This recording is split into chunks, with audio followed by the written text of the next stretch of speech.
Alors au refuge de Sarenne, ça fait maintenant plus de 10 ans que je cherche en vain à répondre à mes besoins sur le plan énergétique. Alors jusque-là, j'ai fait appel bien sûr aux énergies renouvelables, solaire photovoltaïque, solaire thermique, gazéification des déchets ménagers, éolien, Stirling et autres. Mais tous ces facteurs avaient un point commun, c'est qu'ils étaient un peu intermittents du spectacle. Le soleil, on l'a pas la nuit.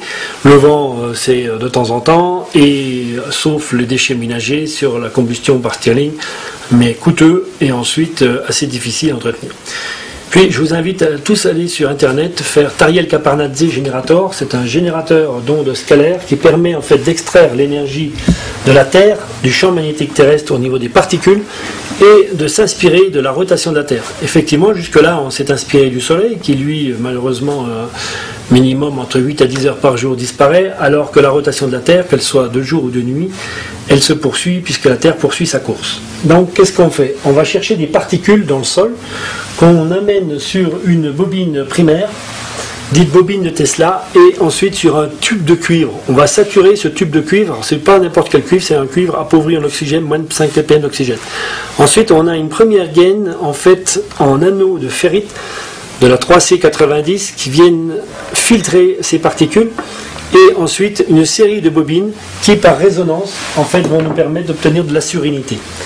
Alors on a une alimentation en 12 volts, donc ça on n'aura pas besoin de l'amener au sommet du Mont Blanc, une petite batterie suffira.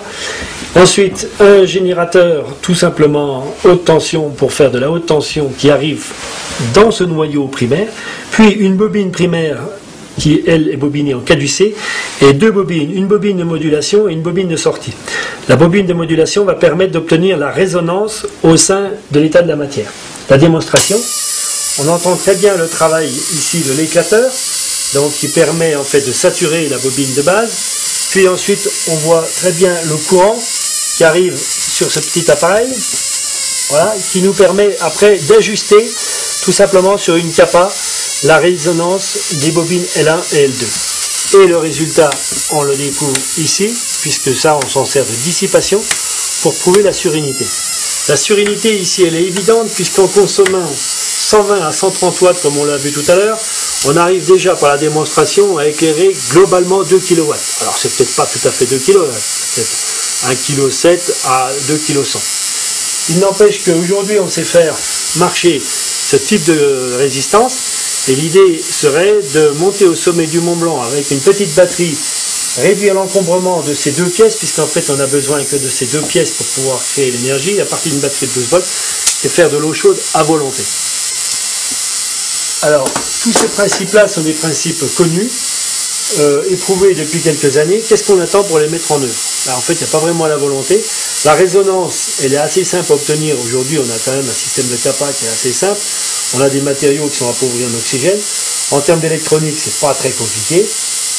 Maintenant, à nous de mettre en œuvre la volonté pour faire changer de monde. Et surtout, pour pouvoir chacun, demain, répondre à nos besoins à une échelle individuelle et pas collective, à une échelle à taille humaine, c'est-à-dire 20-30 personnes, puisque là, on sait faire 2 kW, on saura faire 4, 6, 7 kW.